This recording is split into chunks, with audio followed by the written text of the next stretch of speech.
in the recording. So, great.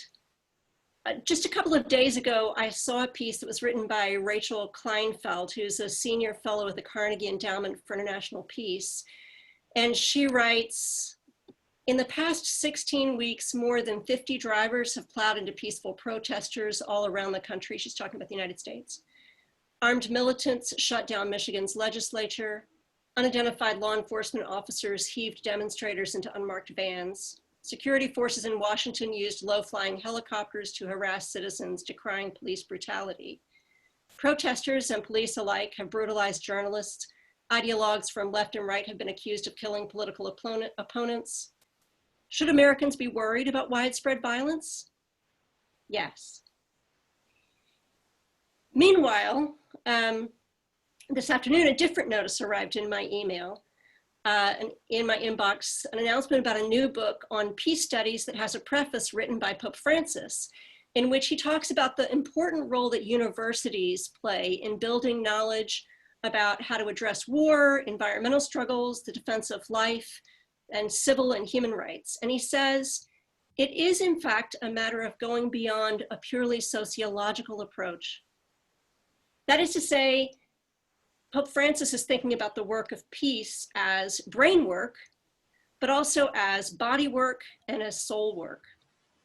So I think this is a very timely event, a chance for us at a university to reflect with experts of international standing on the spiritual work of nonviolent activism within the Catholic tradition. I'm joined this evening by Eli McCarthy of the Catholic Nonviolence Initiative at Georgetown University, who is going to be leading the conversation with 4 panelists. And I'm going to briefly introduce you to these 4 panelists who will come up one at a time in the conversation. So first we have Eliane Lakem. What did I do? Close enough. Okay, good. Who is an experienced community organizer and trainer who believes in the power of education in nonviolent peace building and reconciliation processes. Her training sessions offer ways to cultivate daily practices for living a nonviolent life, and they're rooted in practices that restore the dignity and humanity of people affected by violence. She's a recent graduate of Georgetown and of Harvard. Wamuyu Wachira is a senior lecturer in peace and conflict studies at St. Paul University in Nairobi, Kenya. By the miracle of Zoom, she is joining us. She's staying up through the middle of the night to be with us. So we give you extra thanks for being up through the night. She specializes in the education of young women and training them for nonviolent peacemaking and reconciliation work. And she's a contributor to the book, Just Peace Ethic Primer, Building Sustainable Peace and Breaking Cycles of Violence. We'll also be joined this evening by Marie Dennis, who is on the executive committee of the Catholic Nonviolence Initiative and is former co-president of Pax Christi International. She edited the book, Choosing Peace, The Catholic Church Returns to Gospel Nonviolence. And last, but certainly not least, Johnny Zoevich is the executive director of Pax Christi USA, which is the national Catholic peace and justice movement.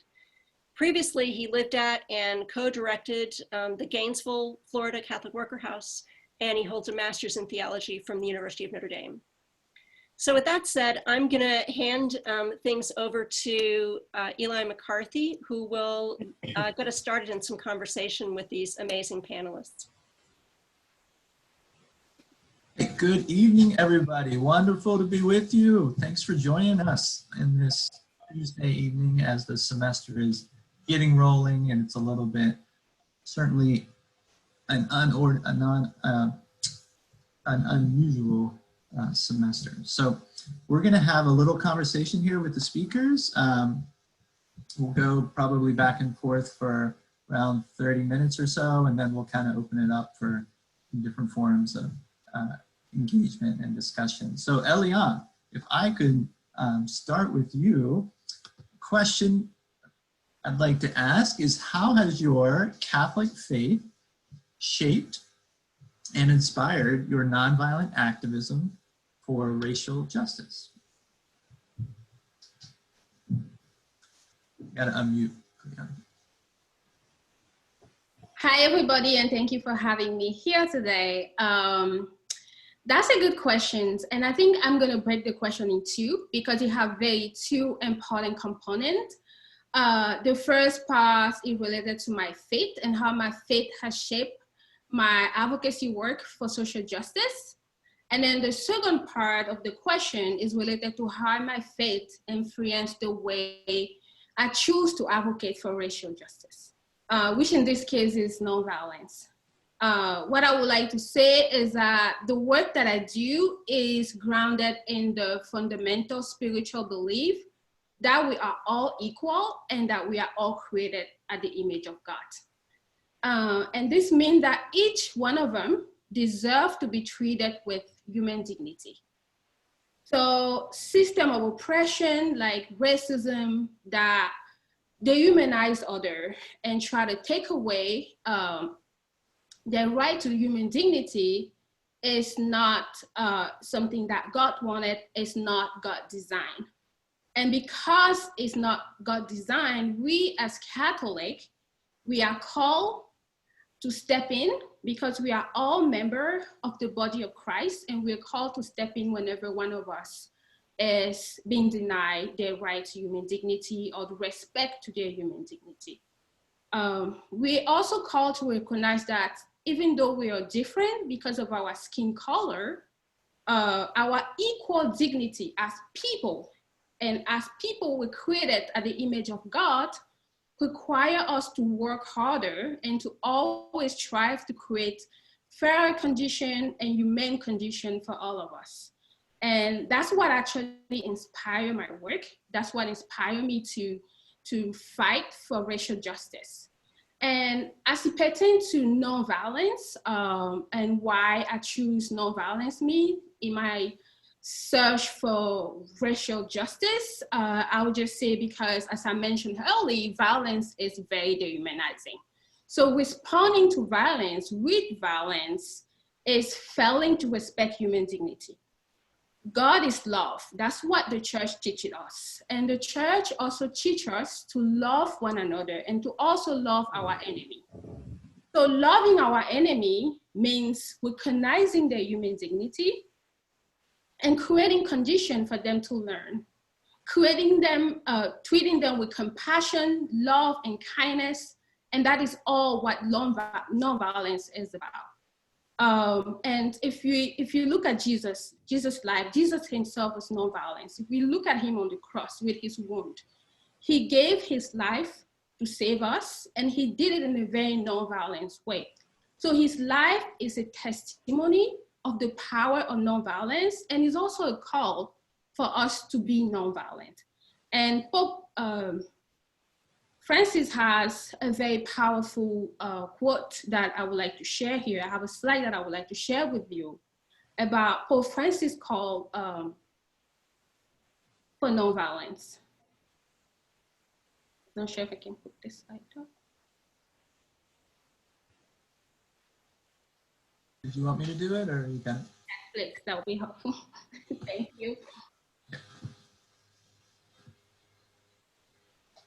So Pope Francis say he actually said it best here, right? So in 2017, during the World Day of Peace message, he called us to make nonviolence a way of life.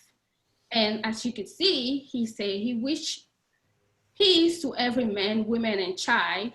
And he prayed that the image and likeness of God in each person will enable us to acknowledge one another as sacred gift and done with immense dignity.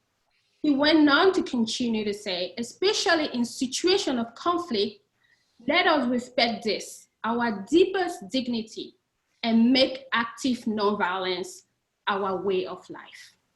And that's what drives my work. All right, thank you, Eliane, for kind of getting us started here and exploring, the role of the Catholic faith in this really challenging yet pivotal question about nonviolence and racial justice. So let me turn to Amuyu, all the way from Kenya. Thank you so much for being with us. We're kind of wondering, what does the Catholic nonviolence tradition have to offer for spiritual practices toward cultivating racial justice. Hi, everybody. I would like to maybe look at, first of all, look at this in three parts. Look at what we mean by nonviolence tradition, and then spiritual practices and racial injustice. Now, I won't go too much into the history. Figure it out. You don't need a mask. Figure it out, Christian folks. Sorry, there was some interruption. What up, man? Steve. What up, snackaroo?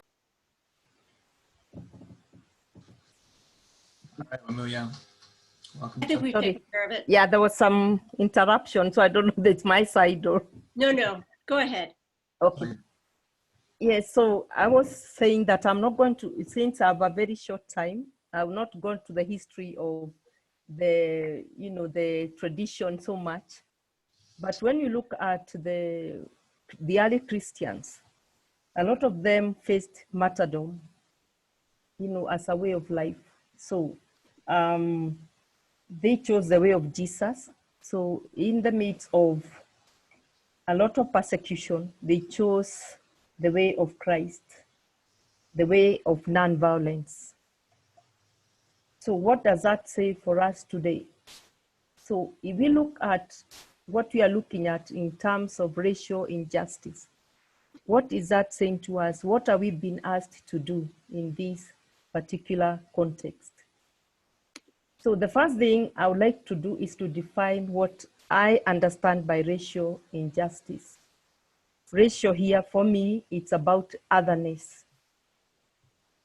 So the otherness can be the enemy in terms of gender, in terms of orientations, in terms of class, in terms of age, in terms of education. So I'm not just seeing race as to do with maybe color or tribe, in my context, ethnicity, but looking at it, how do we look at other people who are different from us? And then how then are we being invited to address that? So it's the question of lenses. What lenses do I use to look at other people? How do I see other people? So it's this more concept of see, judge, and act. What do I see when I see another person? How do I judge what I see? And how do I act? So to answer that, we'd have to go back to the roots of our Christianity. So the way of Jesus Christ. And I would like to use one example, because there are many, about the feeding of the 5,000 people. We see Jesus looking at this crowd of people. And what does Jesus see? He sees a group of people that seem to be aimless, that, they look lost and like they're like sheep without a shepherd. But he doesn't end there. He then judges. Something goes on in his mind. He does not judge the people, but he looks at them with compassion, with love, with mercy. And what does he do next? He acts. And how does he act? By asking his disciples to do something, feed them.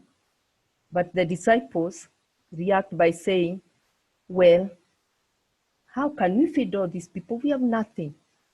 But Jesus tells them, no, you feed them. And what do? They go out there and they find a little boy with 2 fish and 5 loaves. So what is that saying to us?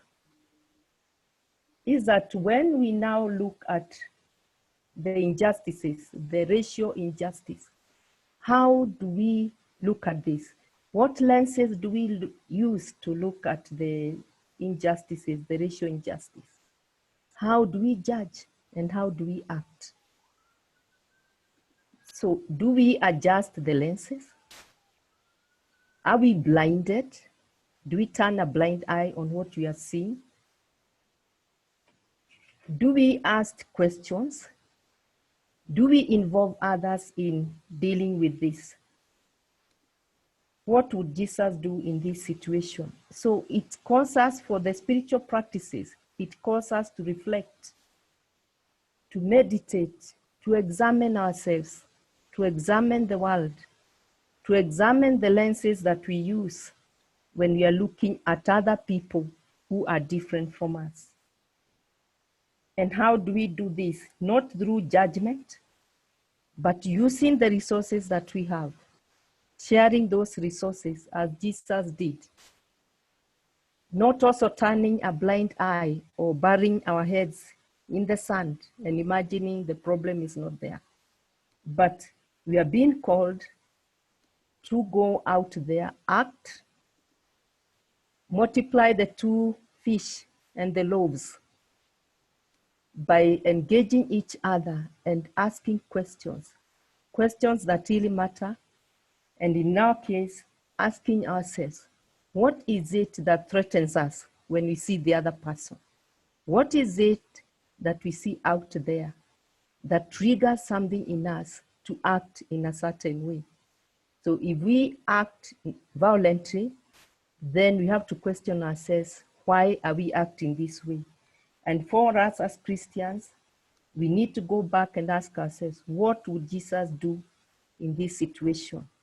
What is Jesus asking of me in this situation? And as the early Christians were asked, for them, they chose the way of Jesus, the way of nonviolence.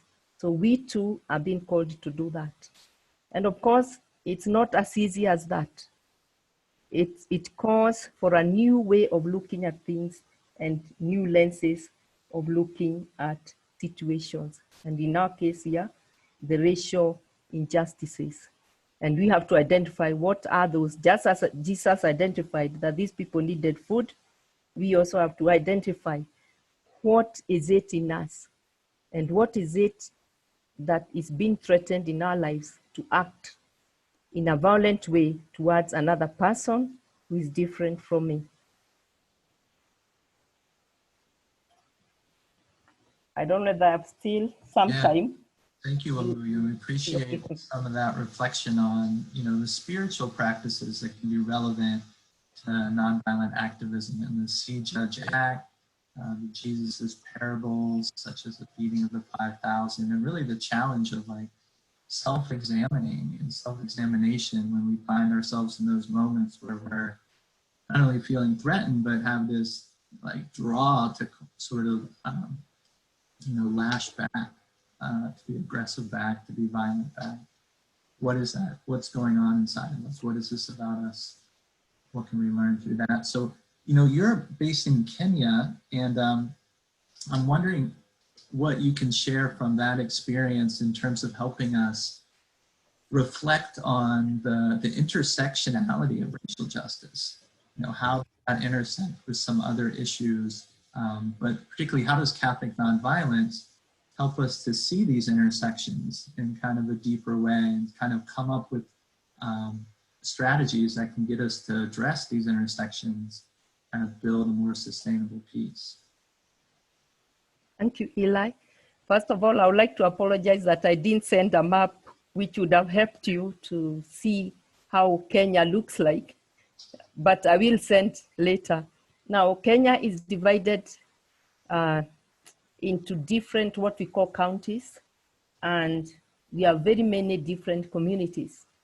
And racism in Kenya would play out in form of ethnicity, in form of what I would call gender constructions because of patriarchism, in form of stereotypes of the different people, and in terms of class, the poor and the rich. So I would like to look at racism in that way and see how then do we respond to this.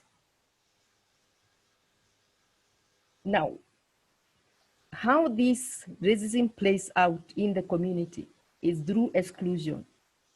exclusion at different tables, especially for women at different tables of governance, even daily living in the families.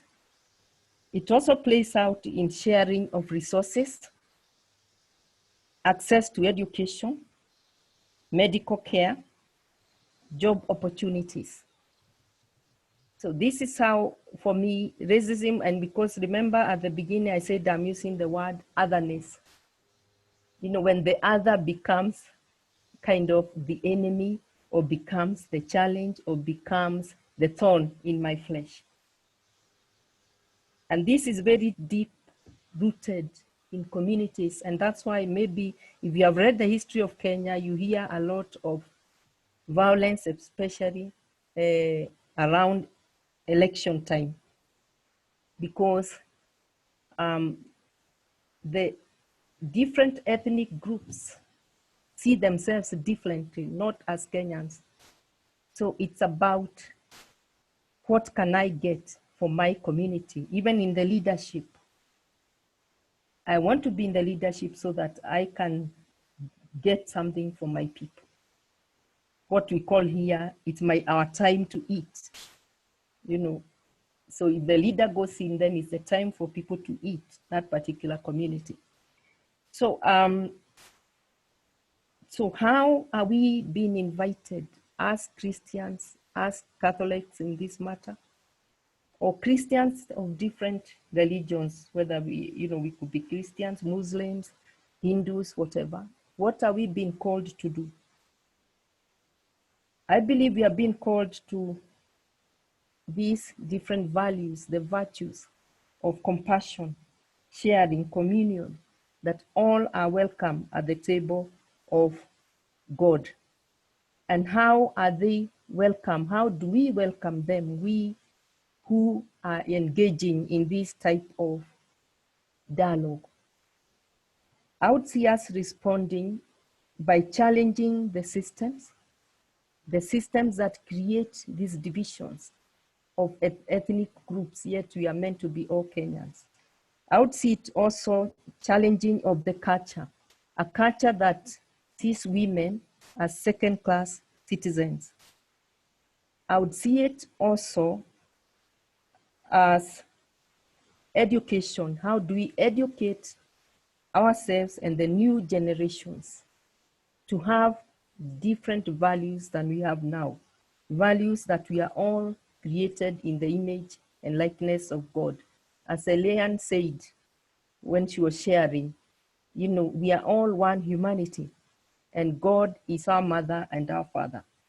So how do we educate our new generations to think differently, to have different lenses of looking at life?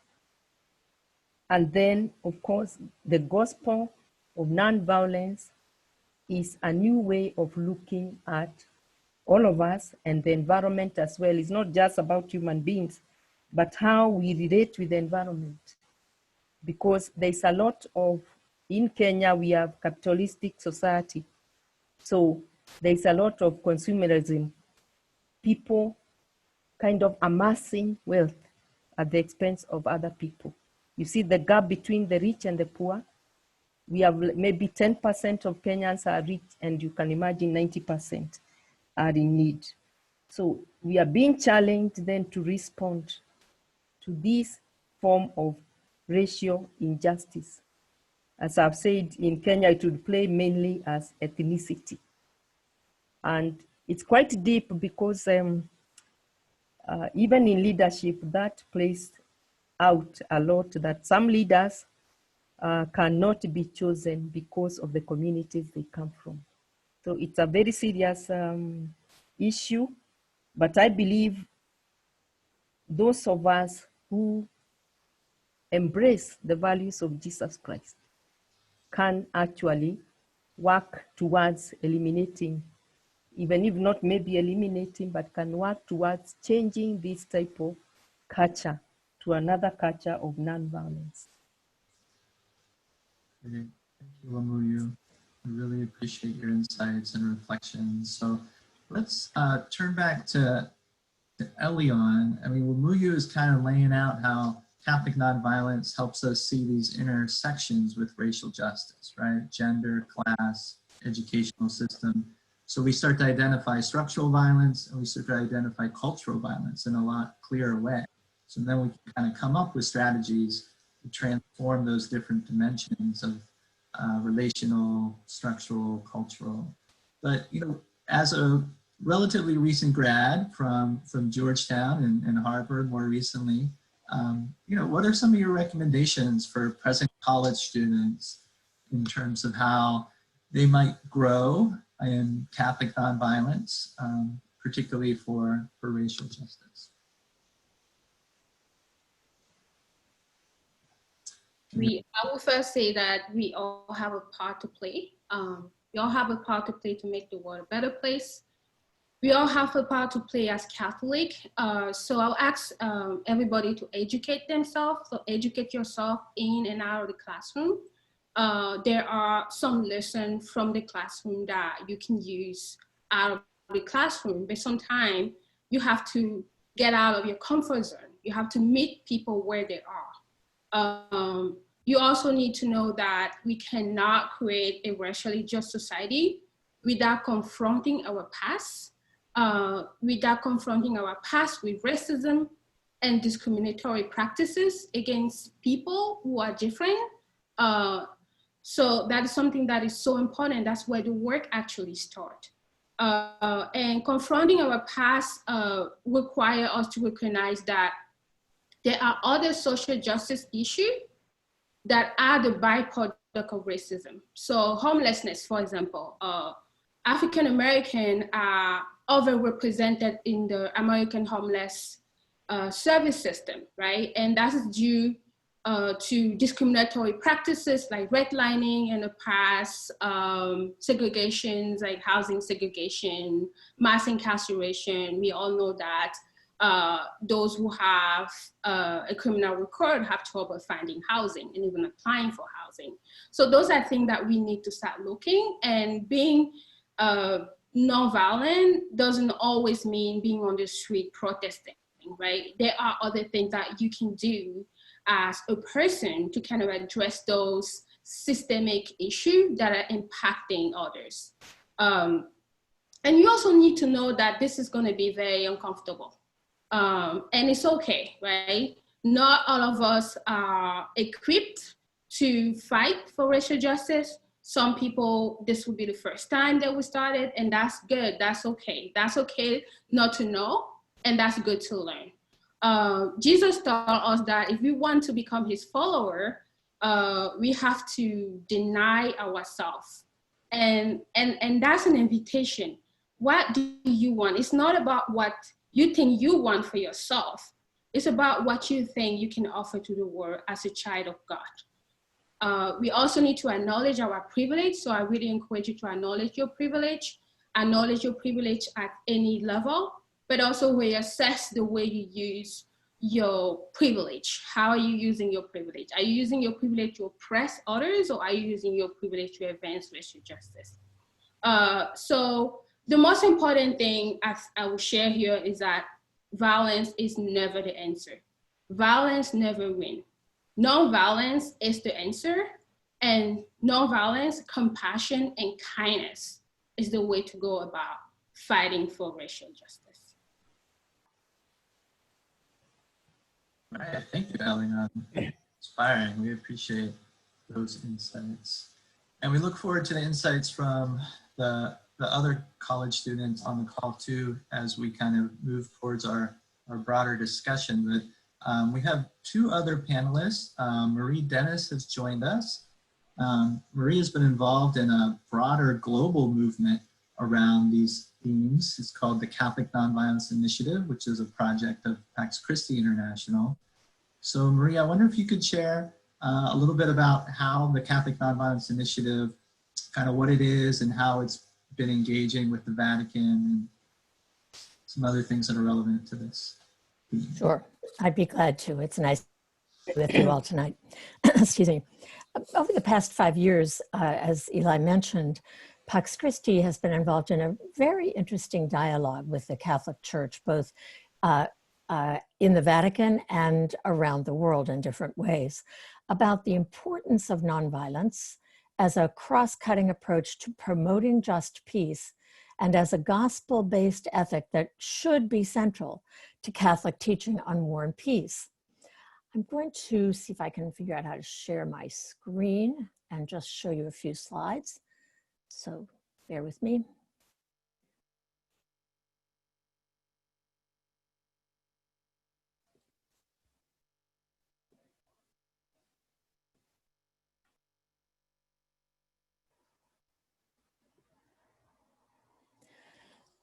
The Catholic Nonviolence, as Eli said, is a project of Pax Christi International, and its purpose is to affirm the vision and practice of active nonviolence at the heart of the Catholic Church.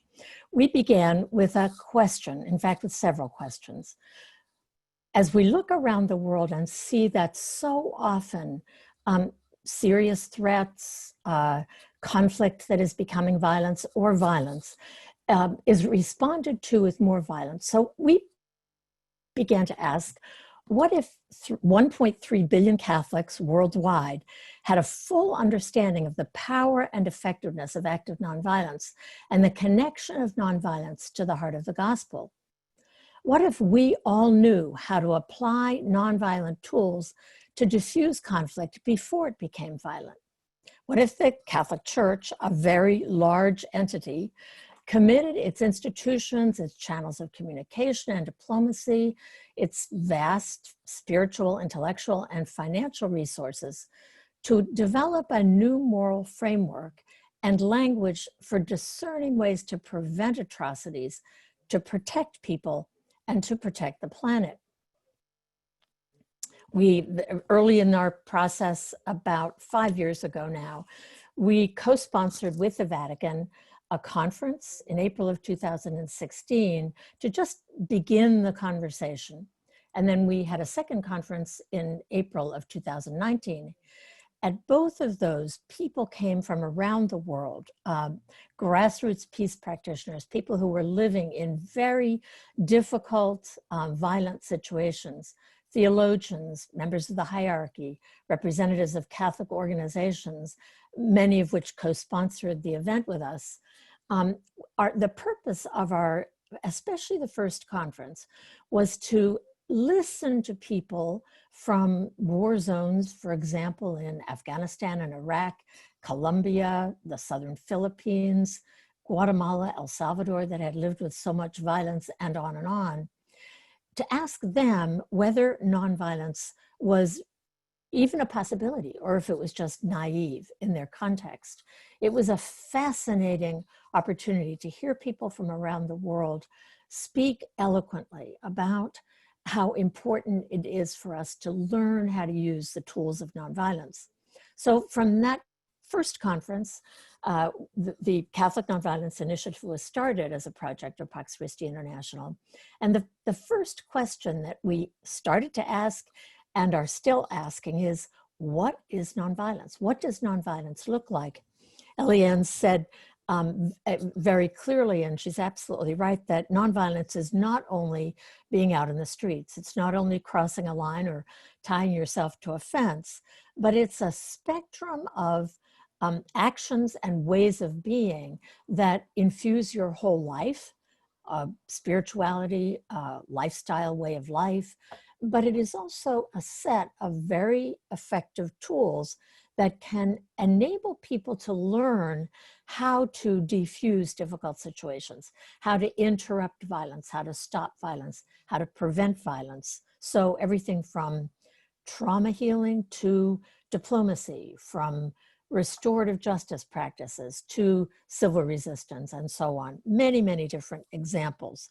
And we're seeing lots of them operative in the world. So we began to ask, what is nonviolence? And to encourage people to look around in their own experience, in their own context, to ask, where am I seeing nonviolence being practiced? And to ask also, what is violence? What does violence look like?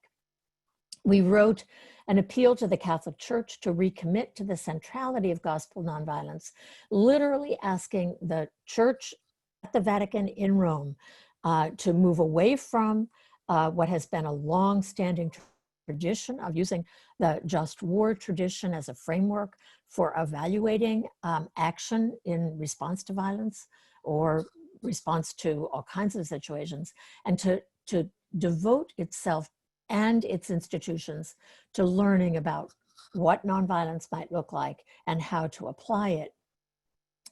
Very early on in January of 2017, Eliane quoted from what was the World Day of Peace message in 2017 on nonviolence, a style of politics for peace, which Pope Francis wrote in response to a request from our conference. Since then, the Catholic Nonviolence Initiative, and I'll just say this quickly, has been involved in a very extensive process of meeting with, listening to people in local communities around the world who are practicing nonviolence, as I said, often in very difficult circumstances, of learning to engage with bishops in different parts of the world, to listen to their experience, to encourage them to bring nonviolence into the circles in their dioceses, into parishes. We've been engaged with religious communities around the world, many of whom are involved in promoting nonviolence, with colleges and universities like Dayton, many of whom have held conferences and are looking at the possibility of integrating nonviolence into peace studies programs. And we've begun most recently to develop our tools and resources for very local communities to use. So we've organized ourselves into a series of working groups, an advocacy working group that engages bishops, another that engages religious communities, colleges and universities, parish level people of God, theologians, and then the first that's listed here is an advocacy working group that is looking at how we might, at different levels, at a city level, at a national level, at an international level, at the United Nations, the European Union, and so on, how can we develop policies and laws that would actually encourage the development of nonviolent approaches to dealing with what is a very real level of violence in the world.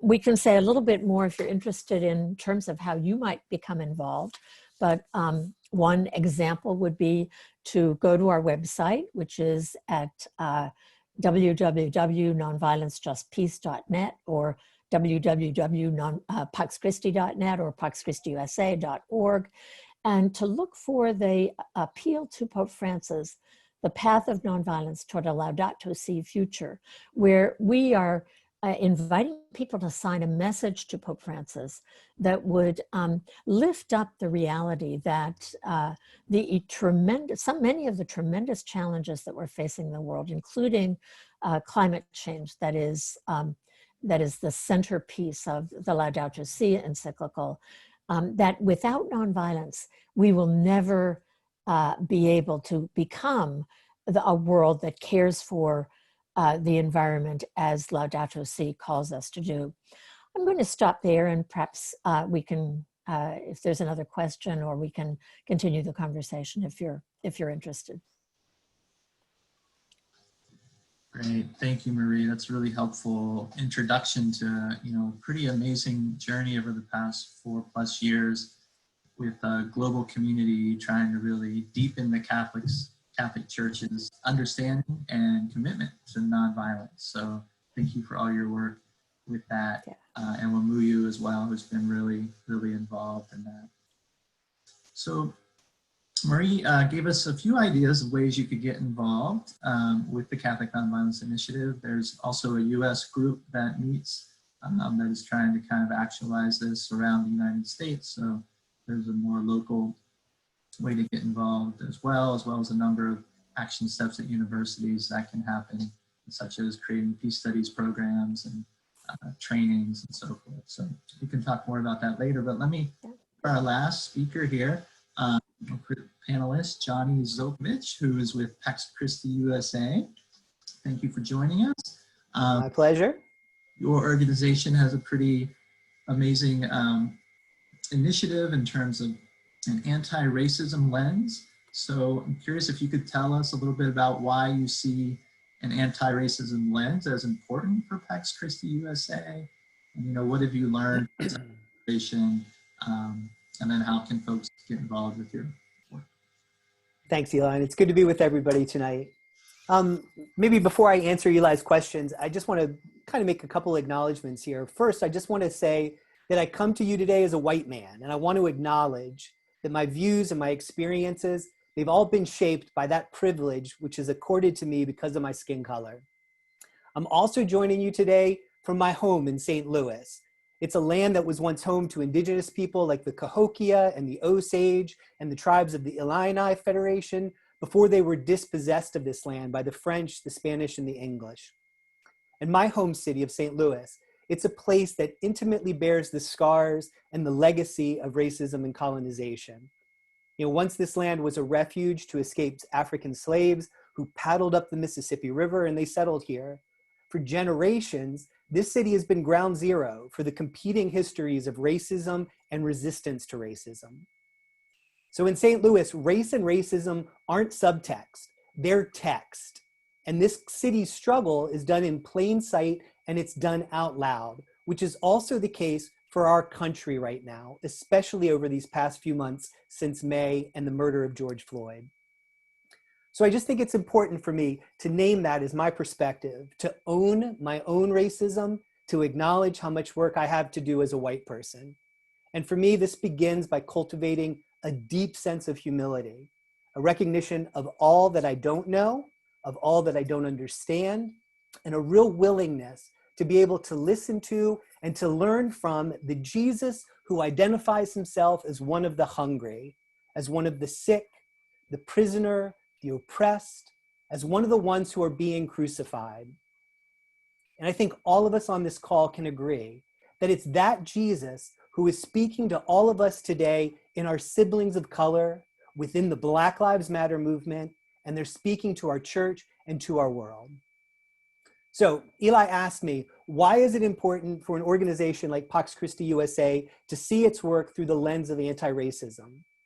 And I want to start off by making a distinction here, because there's a distinction between addressing the issue of racism and cultivating a lens of anti-racism.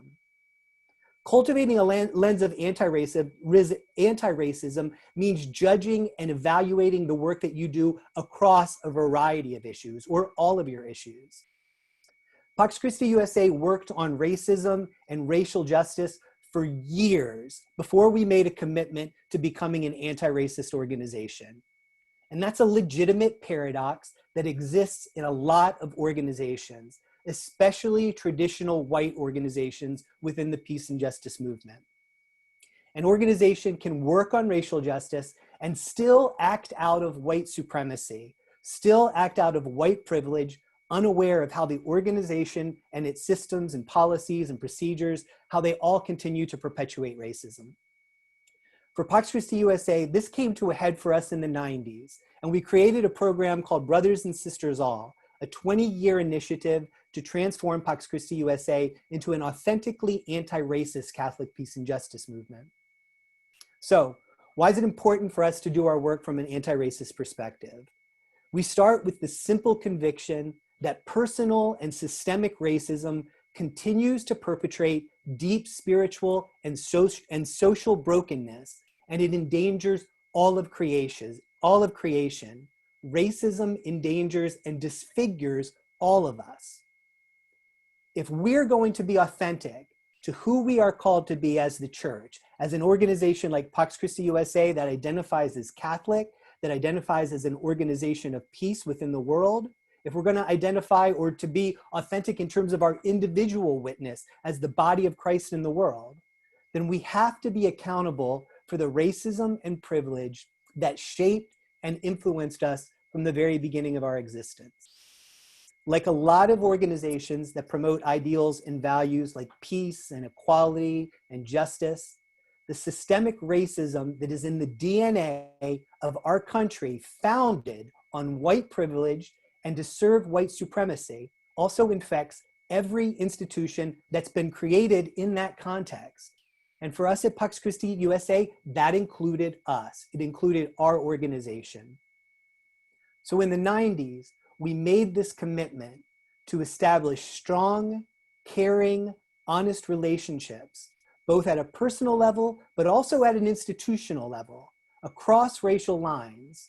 And we did this in order that together, with the whole body of Christ, we could transform the structures and the cultures of violence and domination, which are at the heart of the mission of Pax Christi USA.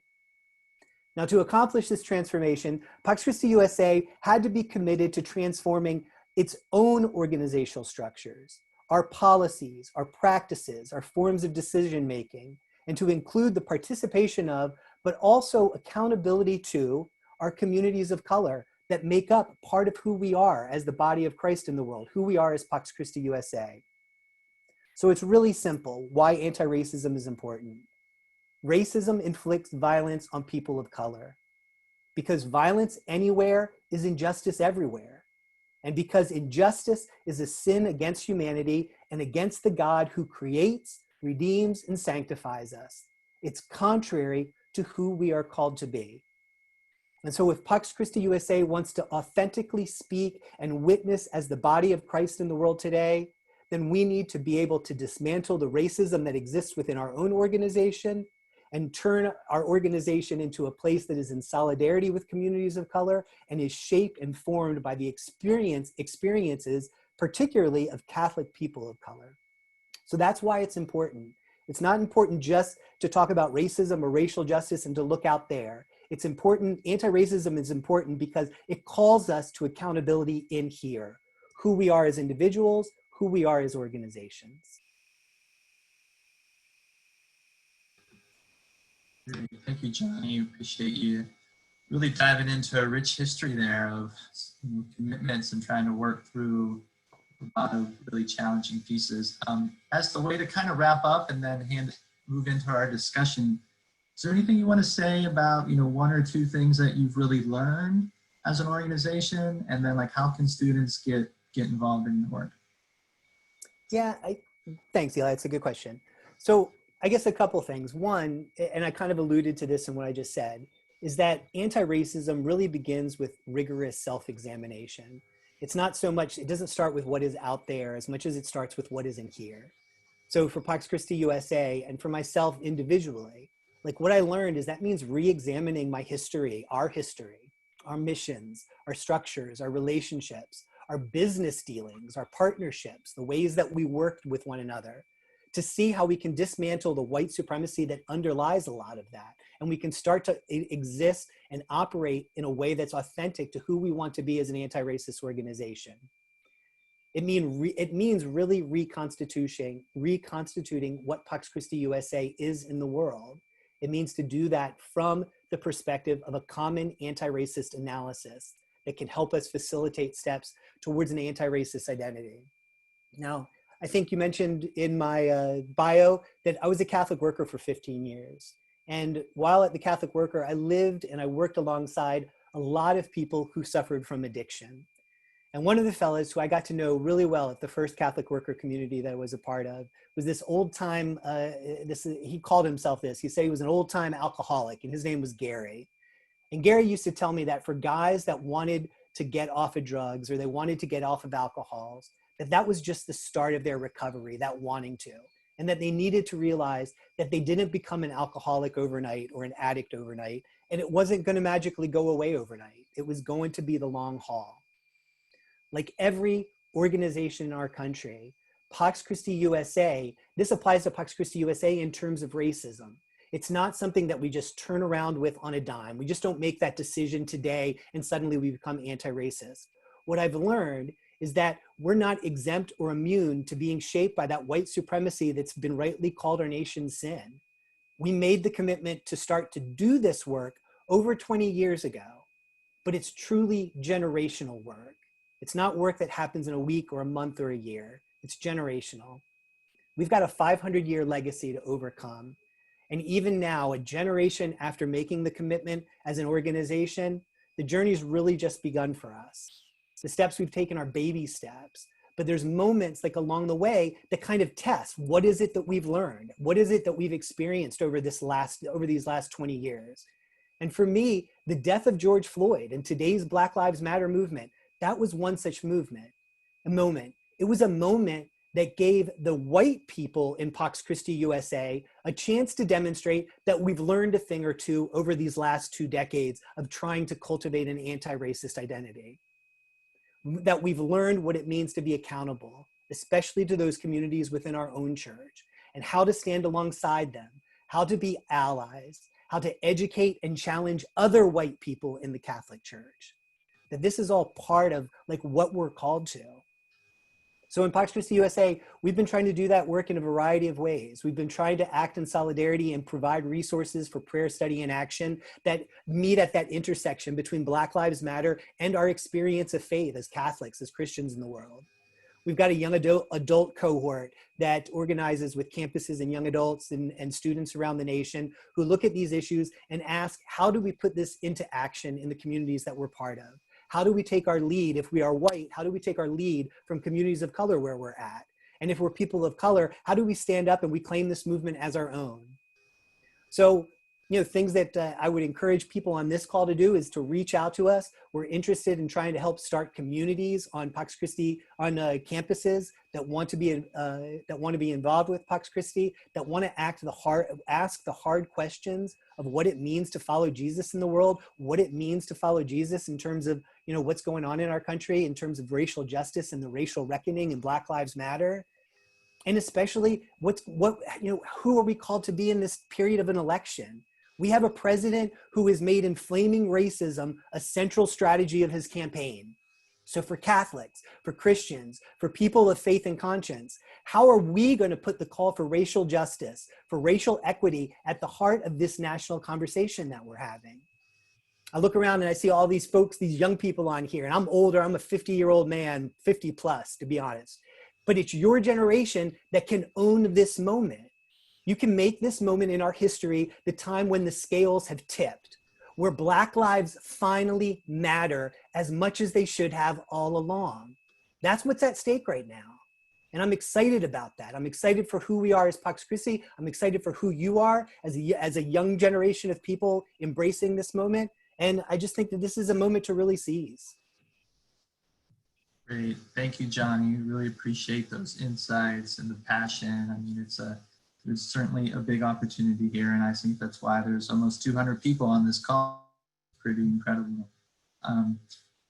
Kelly, would you like to do the exercise you were thinking of, or shall we open it? Yeah. Hey, so PathPoint students, it's time for you to get active, right? So grab a piece of paper someplace close to you, or you can pull up a fresh Word document if you like to type. And we're going to do a quick write. You probably know how to do this from class, but here's the deal. I'll give you the first few words to write down, and you start writing. When I start the clock, I'm going to go for 2 minutes. And the rule is for 2 minutes, you can't stop typing or writing. And even if you're writing, I don't know what to say next at all, alphabet, whatever, just keep your pen on the paper, keep writing, and see what comes out. Okay, that's the rule. Everybody got it? So I'm gonna set my clock, 2 minutes, and what you write at the top of the page is what surprised me about these talks was, okay, so you're gonna write that at the top of your page. And when I start the clock, you just start writing and you go until I tell you to stop. Ready? Okay, the stopwatch is starting now. Go.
Okay, done. So I'm going to invite you now. Hey, tell me this while you're going to show me this. Can you guys raise your hands? I can't see that function in my screen. Do you have a hand raising function?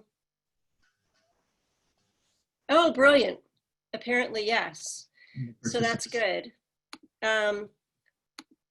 What I want to do then, okay.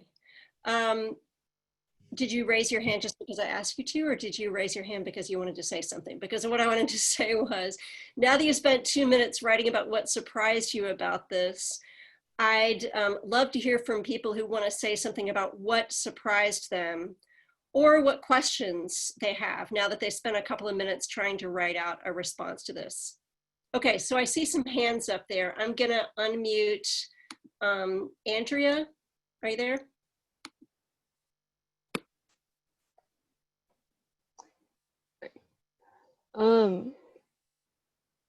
What are you thinking?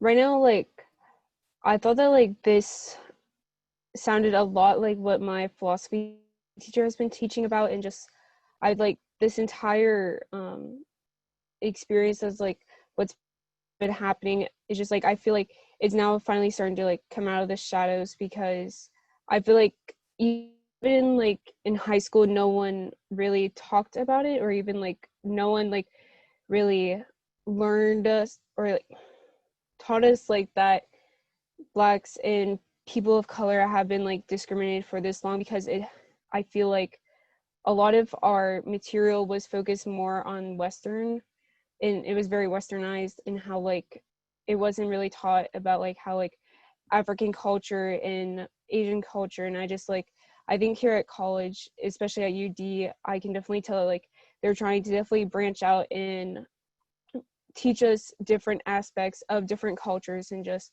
trying to make us more diversified in our knowledge, so that when we go out into the real world, we know that like think these like terrible things and racism is actually happening out in the real world. And maybe even happening at UD. Mm-hmm. Yeah. I wonder, Wamuyu, how does that sound to you when you, from a university in Kenya, to hear students in Ohio say, wow, finally we're starting to learn something about the rest of the world?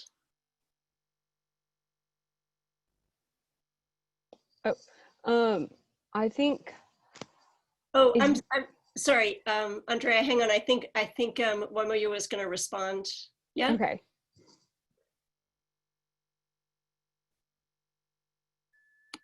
You need to unmute, Wamuya.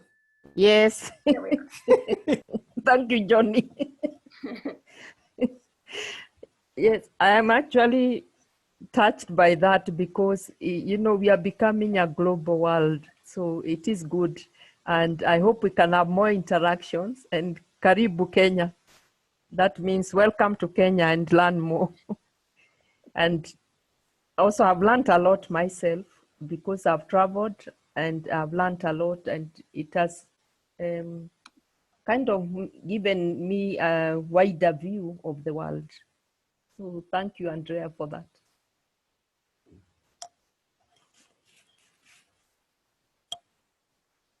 Would someone else like to tell us what surprised them most about these talks? The floor is open. Just raise a hand. Oh, there's one. Hi, John. Can you unmute? There you are.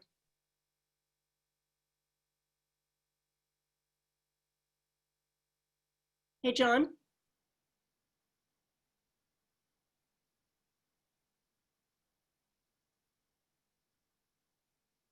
Okay, we're gonna move on, I think, unless, oh, I see.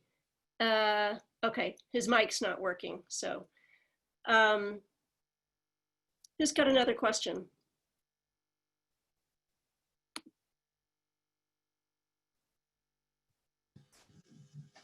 We also welcome your comments or insights about this work.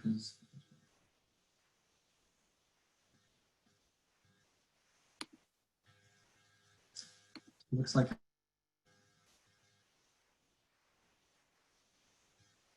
It's like a couple people had their hands up. Elena, I think I see. Oh, yeah. Hello. Can you hear me? Yes. Okay. I was just going to ask a question. Something that I noticed was kind of interesting was when Johnny was talking about the self-examination and the kind of humility that it takes to, you know, go through that process. I was wondering, you know, where can you start with that? Do you where can you look specifically when you're doing a self-examination to kind of, you know, figure what to change about yourself or what you do? Thanks, Lena. That's a great question. I think, and Kelly, you can tell me if this is true or not. I know a lot of college campuses offer anti-racist training, and I don't know if that's offered to University of Dayton students at different times, but that's a great place to start. There's a lot of good organizations out there that do training in anti-racism, and part of what they do typically involves a self-assessment.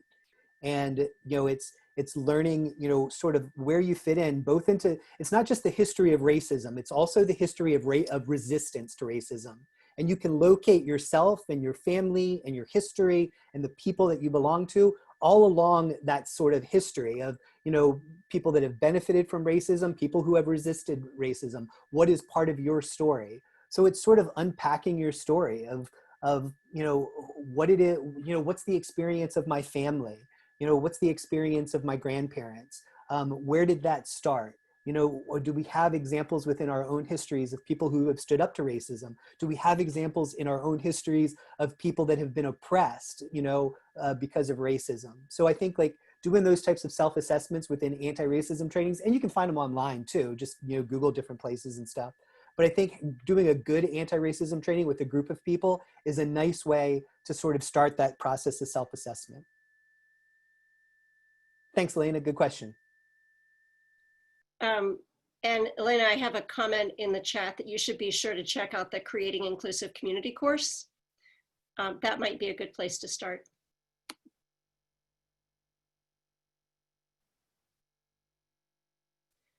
I had a comment from a student who doesn't want to wake his roommates up, but the comment he sent in the chat was that he found it very nice that each speaker is speaking up against violence and all are coming from different backgrounds and cultures, because it helps him to solidify the argument that ending racial violence is a global effort.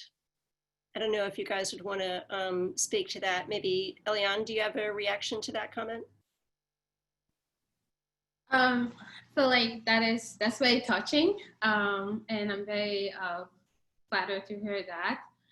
I totally agree, right? So we all, even though we live, you know, we live in different places, we have different background, but yet we experience violence in a different way. And some of us experience violence more than others, right? I'm talking as a Black woman, so as a woman of color, my experience with violence is intergenerational, right? And perhaps your experience with violence maybe more and less than that. And recognizing that we have different level of violence, we experience violence differently, is a way to start. And I really appreciate that. It's something that you could get from this conversation.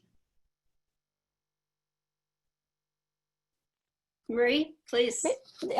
Just to add something to that, I think this has come up, but I just want to underscore it, which is that I think it is also really important to notice how people resist violence, resist the violence of racism.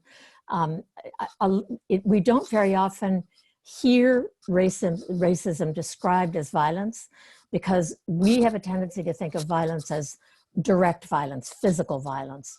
We don't very often think about institutionalized or systemic violence. And I think one of the really positive things that's happening right now in the Black Lives Matter process is more and more attention to racism as a form of systemic violence. But at the same time, make sure you notice the strength of people who are pushing back on violence. nonviolently. And I think one of the really important steps in our sort of learning the history of our own society is to really pay attention to the incredible work that went into resisting racism all along, from the very beginning of when African slaves were brought to this country. So I think sort of reading, learning, watching films that help you learn more about the positive work that has been done by people who have been living under the heel of racism is a really important part of that learning, of that lesson. So we have a couple more comments in the chat, but we're still looking for hands to be raised. So you guys feel free to click that button when you want. So you may have noticed in the chat that I think it's Joya Steed wrote in. I found it really amazing to see you guys talking about nonviolence along with racism, because I've noticed that when people talk about racism, they usually overlook all the violence that takes place against all races. I don't know, Joya, do you want to raise your hand and let me unmute you so you can say a little more about that? Or maybe would the panelists like to respond to that comment?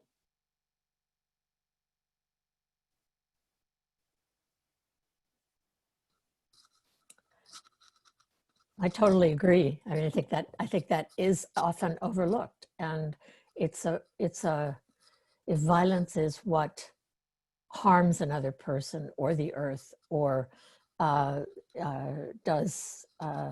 kills another person, then racism is certainly a virulent form of violence. Yeah, I would just jump in too. I appreciate what Marie said about the importance of paying attention to and to cultivating this understanding of systemic racism, because it's systemic violence that we're talking about too. Yeah, everybody knows about individual acts of racism, you know about prejudice and whatnot, but it's how it is that poverty and education and healthcare have all been shaped around racism, and how they commit violence against communities of color without ever like lifting a hand, you know, and striking somebody, but the inherent disparities within those systems create like a violent situation that so many within communities of color here in the United States have to live under. So it's that understanding of both systemic, you know, violence that is part of racism, and the nonviolent response that goes towards answering that systemic violence that's in direct confrontation with that systemic violence. I think that's really important, and I appreciate what you had to say, Joya. Thank you. And I would like to add, there was another comment I was gonna read to you here that came to me from a student who says, I thought it was really great what Muyu and Leon said about loving our enemies. That's not encouraged in our seemingly polarized country. It's beautiful that they still hold the truth and belief of Christ and being understanding and loving of everyone. I wonder, Eliane, would you say something else about that? Because I know you said when you were talking, you know, violence never works. So what if, I mean, I'm sure people say this to you, it sure looks like sometimes it works. I mean, it does damage. It really consolidates power for some people and damages other people. So would you say more about what you mean when you say nonviolence is the way and violence doesn't ever really work? So when I say violence never really work, what I mean by that is that if you're responding by violence, you're creating more damage, as you just mentioned, right? But then violence recognize the other person human dignity, but give them room to grow and to be able to see the harm that they have caused you. Because when you become violent, the other person is different. It's difficult for the other person to change. And something I like to sometimes do, because it may be very difficult for somebody who has been harmed to respond without harming the other. But if you look at that person and just think of that person as somebody who is the product of the society, like that person were not born with being violent, right? The person learned. Violence was a learning process, like being racist. Nobody is born racist. We all learn those. But when you start looking at that person and understanding that this person is also hurting because this person is the result of society, is the result of society, what society have made of him or her, it helps you come to that level where you can actually forgive and move on, and where you can actually find internal peace to be able to forgive and act in a way that is non-violent. And MLK said it best, right? Non-violence is a way of life for courageous people. It takes courage to be non-violent. It doesn't take courage to be violent. So, and non-violence opens doors for reconciliations. So. I want to share with you guys one other comment that's come to me, and the student gave me permission to read it to you. And this is continuing in the same line of thought. The student writes, I know we're supposed to support nonviolence. However, some people feel like peaceful protest isn't working, which is why violent protest began. Racism has lasted for centuries, and peace doesn't seem to be effective. So I think this is a really crucial point. So what would you guys say about this? I can say something. So thinking for. So it kind of appear, right? It kind of appear that we have to use violence to resolve our problem. It kind of appear that no violence doesn't work, but that's not the truth. There are data that show that no violence actually we get better result by being non-violent than be violent. And there's so many data, and I can share those data with you to the chat box. But what I have to say to that is, it's not a matter of just thinking that, oh, if this person hurt me, I need to hurt them too, because I've been nonviolent for centuries and it's not working. Being nonviolent is a way of life, but it's more sustainable. When we talked about sustainable or positive peace, we really want something that is sustainable. And responding with violence may scare the other person. They may stop, they may stop what they're doing now, or they may stop the oppression now because they're afraid, because you hurt them, but they're gonna come back, right? But when you're using nonviolence, you're opening doors, as I mentioned earlier, for conversation, for reconciliation processes. And when you're able to get there, you're able to change it. You have a shift of mentality. You have a shift of the way people see themselves. You build friendship, you build love, you build compassion. And that is more sustainable than something that is a Band-Aid. And violence only offers a Band-Aid. Thanks, that's great. Does anybody else want to speak to that? Yeah, Johnny. Yeah, I want to jump in too. That's a great question. First of all, a couple things. Like I want to, and I feel lucky that we have somebody like Eli in this conversation too, because Eli is a real practitioner of this. Is when we talk about nonviolence, we're talking about active nonviolence.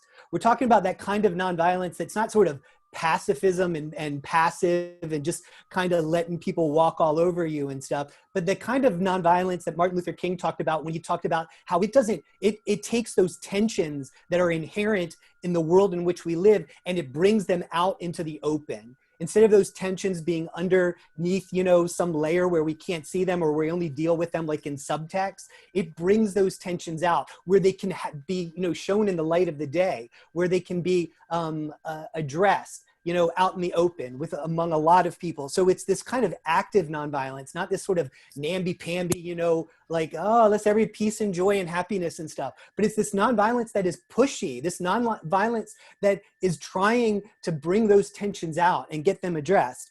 And then the other thing that I'll just say to this too, is one of the great lies about violence and nonviolence is we as a country have invested billions of dollars in violence. We've invested hardly anything in nonviolence. If we were to start investing in nonviolence, for instance, the way that the Catholic Church in the Philippines invested in nonviolence back in the 1970s and the 80s, and they were able to overturn a dictator in a largely nonviolent revolution because Catholic churches made nonviolence a priority, and they taught their children how to both, you know, nonviolence as a lifestyle, but nonviolence as a strategy for social change as well.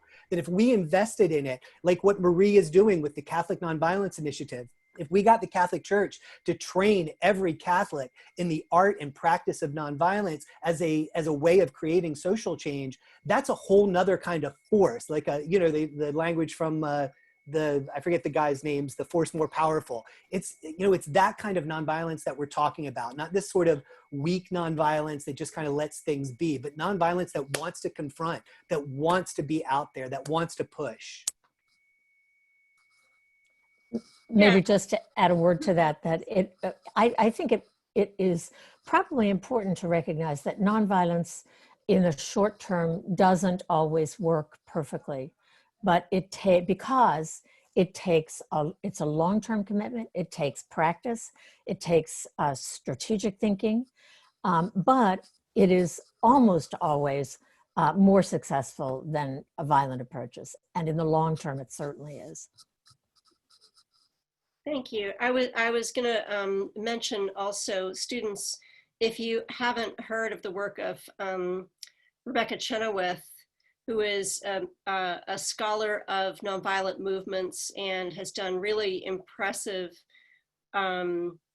scholarship demonstrating the ways that nonviolence has been, in fact, more effective than violence, looked at over a long term, right? She's a great scholar to be aware of, and you should also be aware that she's a UD alum. So go Flyers.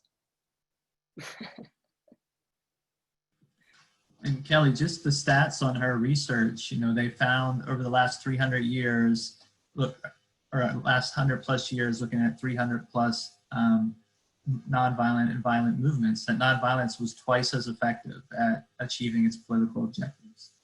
So not just more effective, but twice as effective.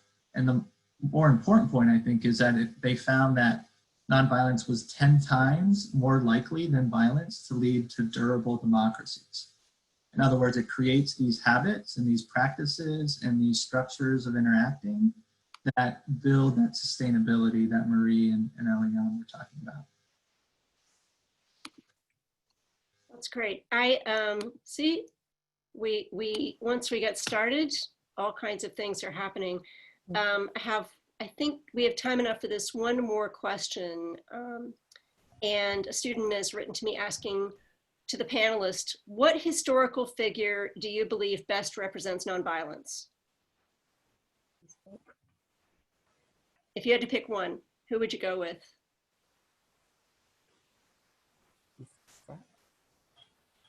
Don't be shy. Each of you has to answer. I won't let you off the hook. For me, I think the best is Jesus Christ. But if you look at our modern world, I think Oscar Romero for me.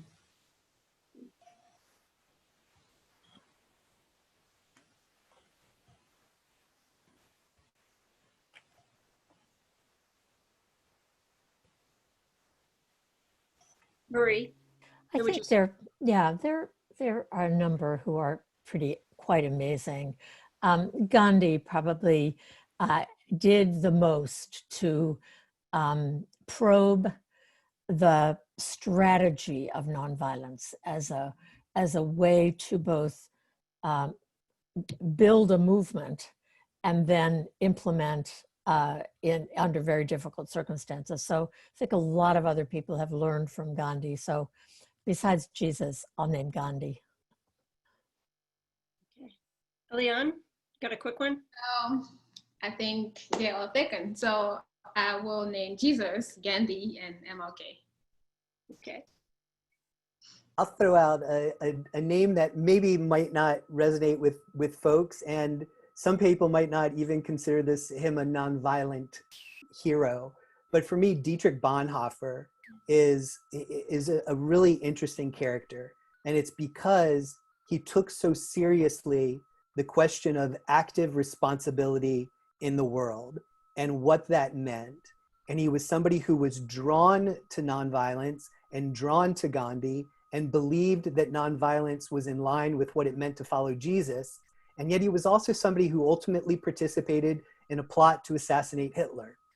And there's a real conflict there that I think is fundamental for any Christian who wants to take seriously not just nonviolence, but the repercussions of making active engagement in the world, and how much gray there is there, and it's not just all simple black and white. So I Dietrich Bonhoeffer, I'll throw out. Okay, Eli, last word. Oh, I didn't know I had to answer that question, Kelly. You've got to name a woman, Eli. No pressure. No pressure. About it. Well, I'll say Lema Gabawi, who's a pretty recent one from Liberia. She was a Christian who joined with some Muslim women, and during the Civil War around 2003, I think, they organized a nonviolent resistance movement, risked their lives, ended the Civil War, and it led to the first woman president of Africa. And I think she won a Nobel Peace Prize. So. Thanks. Yeah, students, you can look up a great documentary called Pray the Devil Back to Hell. That'll tell you the story about Lema Gabawi. Yeah. So we are coming to the end of our time. We got to wrap this up, but there are two things I want to do as we wrap up tonight. And one is to ask students to respond to a quick poll. And this is because, as I said, this is part of a series of events. And I'm interested to know if we wanted to do, if we wanted to offer some training in skills of nonviolence, what kind of event would you be interested in participating in? So there's a quick poll.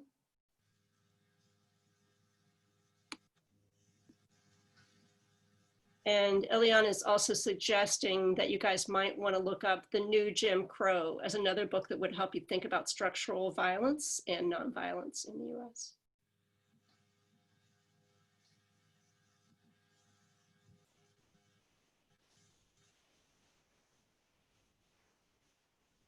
Okay, wow, answers coming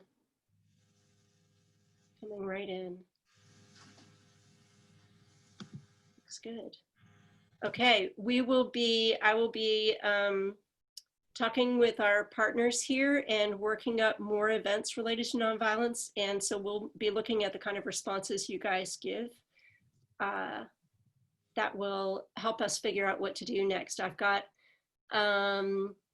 looks like the biggest group went for active bystander and nonviolent intervention training to interrupt or de-escalate intimidation and violence. So. That's great.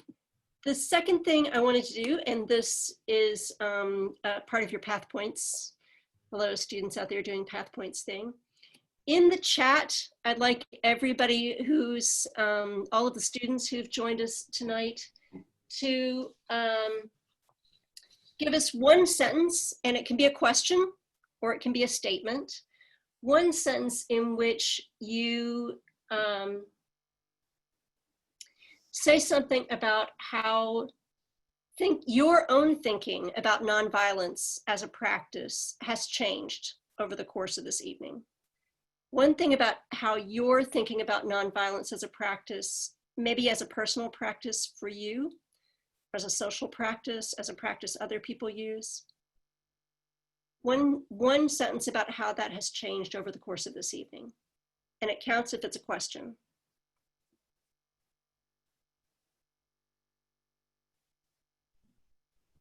And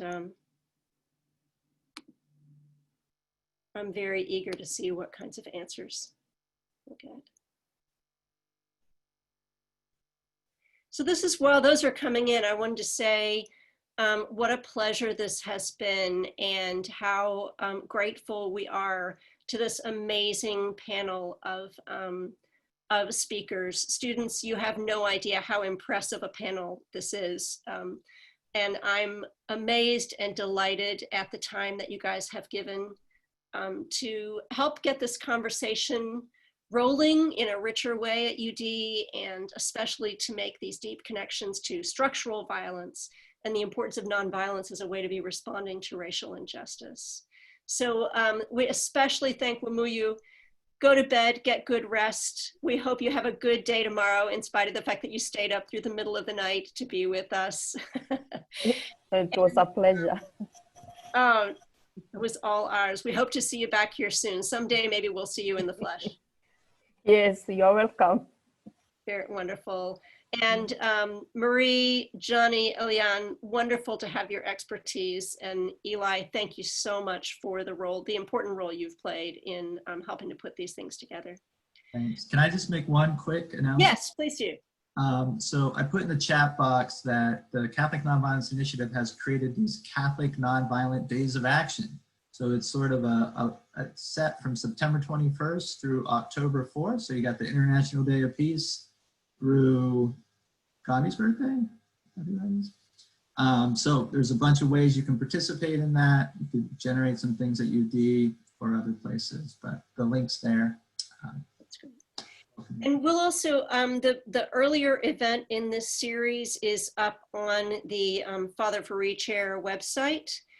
And we will be posting the recording of this event, and we can put related links that the panelists provide up there as well. So if you'll look up the Father Farie Chair website, and there's a section in there called Social Justice Today that will have a lot of information related to this in the recording of the event, if you want to share it with anybody later. All right. Peace and blessings, everybody. Take good care of yourselves, my dear students. Take good care of each other. Take good care of all your friends and your teachers. We're doing well. We're getting through this together. Keep your chins up. Thank you to our speakers, and blessings on everybody tonight. Thanks, UD. Good night. Thank you, Eli, as well, and Good to see you. Kelly. Yes. Oh, thank you so much, Wamuyu. I'm so grateful.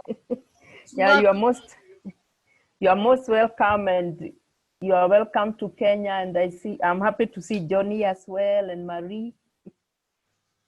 Get my room ready. Wamuyu's a good host if you come to Kenya. Oh, good. Yes, he has been to Kenya, so. Johnny, there is a problem with my chat. I cannot respond, but that's okay. It's good seeing you. Miss you, Wamuyu. Yes. So I'll talk to you later. Eli and Kelly, thank you so much. Eliane, it was a pleasure meeting you. Yes, Eliane. Hi. Yeah, you're also welcome. Eliane's a great bystander intervention trainer as well. Is that right? She's done a little bit of that. We do have some bystander intervention training that goes on at UD, but it's related to sexual violence. That we've had a great organizer here working on that. But I'm not sure that there is any training going on that that's specifically directed around microaggressions, right, or racial violence. And there have been a few, I want to say they're isolated, but a few very ugly incidents on campus. So there's reason to be continuing to think about that. Hey, Elizabeth, should I be unmuting you? I see you still here with us. Let me unmute.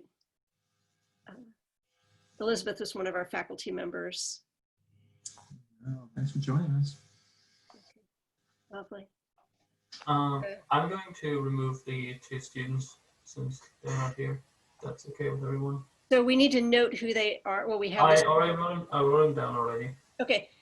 My other question, I'm going to stop the recording. No.